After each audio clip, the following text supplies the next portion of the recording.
Bienvenue dans Éclairons la retraite. Aujourd'hui, coup de projecteur sur la loi Pacte et l'assurance vie avec notre expert Pierre-Christian Imbert, responsable juridique France chez BNP Paribas Cardiff. Bonjour Pierre-Christian. Bonjour.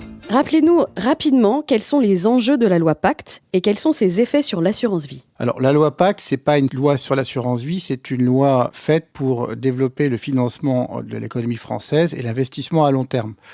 Donc, dans ce cadre, le gouvernement estimait que l'assurance vie et l'épargne retraite finançaient l'économie à long terme et donc qu'il était bon de prendre des mesures à l'intérieur de ces produits d'épargne et donc notamment de l'assurance vie pour mieux financer l'économie, notamment le financement en actions et le financement vert. C'est pour ça que la loi Pacte contient des mesures sur l'assurance vie. Après, d'autres mesures y ont été insérées qui accroissent les droits à l'information des assurés, qui elles ont moins de lien direct avec l'assurance vie, mais que le gouvernement juge utile d'insérer quand même dans la loi. Donc, une des mesures de la loi Pacte par rapport à l'assurance vie, c'est justement cette transparence par rapport aux consommateurs et notamment sur tout ce qui est communication des frais. Pouvez-vous nous en dire plus, justement ? L'obligation de transparence accrue pour les clients, pour les assurés, ce sont deux choses. C'est avant la souscription et puis c'est annuellement dans le cadre de l'information adressée par l'assureur.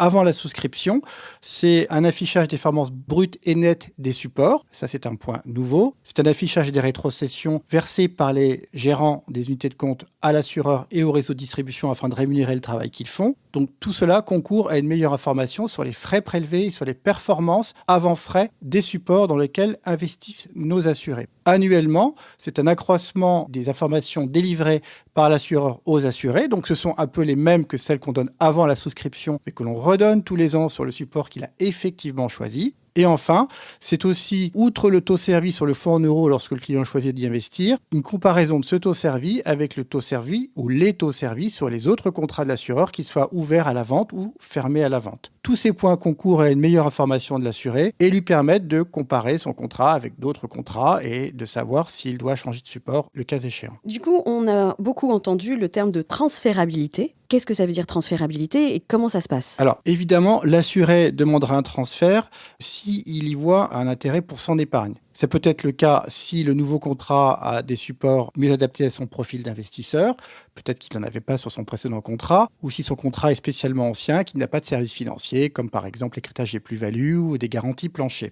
Évidemment, il devra vérifier avec son conseiller si cela correspond à son profil et à ses choix d'investissement. Par ailleurs, il faut aussi que son conseiller distribue le contrat en question. Et encore une fois, j'insiste parce que c'est central, il faut que le contrat d'origine et le contrat cible soient assurés par la même compagnie d'assurance. Grâce à la loi Pacte, on a une ouverture à de nouveaux supports dans les contrats d'assurance vie. Est-ce que vous pouvez nous en dire plus justement sur ces nouveaux supports ? Sur ces supports, il est important d'abord de noter qu'il s'agit d'une possibilité d'investissement pour les assurés et non d'une obligation, libre à lui ou pas de les retenir. Après, il y a deux catégories de supports nouveaux, les supports verts, solidaires et sociaux, dont on voit bien la finalité qui est d'investir dans l'économie durable et d'avoir un choix d'investissement responsable. Et deuxième type de support, les supports qui investissent dans le non-coté, dans les actions. Donc évidemment, ils sont un petit peu plus risqués et on permet désormais à des clients d'investir beaucoup plus massivement sur ces supports-là. Évidemment, encore une fois, il faut qu'il le souhaite et il faut qu'il en parle avec son conseiller pour savoir si ça correspond à son profil de risque et évidemment à son intention. Si la finance verte vous intéresse, elle fera l'objet d'un autre podcast, mais revenons à l'assurance vie. La loi Pacte a également créé le PER,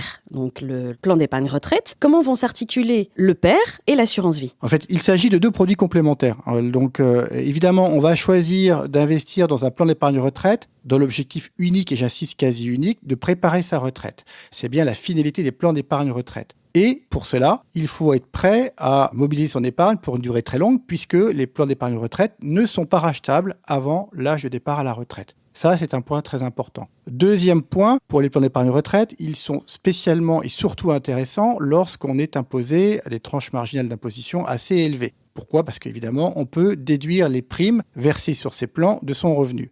S'il en est très faiblement imposé ou pas imposé, il faut voir si vraiment c'est intéressant de souscrire à un plan d'épargne retraite. L'assurance vie, elle, évidemment, a des objectifs beaucoup plus multiples. On peut choisir d'investir dans un contrat d'assurance vie pour transmettre, pour des objectifs quand même relativement à long terme, mais pas forcément sa retraite. Et si l'assurance vie n'offre pas de réduction fiscale lorsqu'on verse les primes, elle a un régime fiscal plus favorable pour le rachat et pour la transmission. Donc on voit bien que les deux produits s'associent. Et si la loi Pacte a prévu un petit avantage fiscal lorsqu'on désinvestit d'un contrat d'assurance vie pour réinvestir dans un contrat plan d'épargne retraite, il faut évidemment que ça s'inscrive dans ses objectifs. On ne va pas évidemment choisir de bénéficier d'avantages fiscaux en rachetant son contrat d'assurance vie s'il a plus de 8 ans, puisque c'est la mesure prévue par la loi, pour investir dans un plan d'épargne retraite si on n'a pas d'intérêt ou d'appétence à souscrire un plan d'épargne retraite. Donc les deux sont complémentaires et c'est selon les objectifs du client. C'est finalement. tout à fait ça.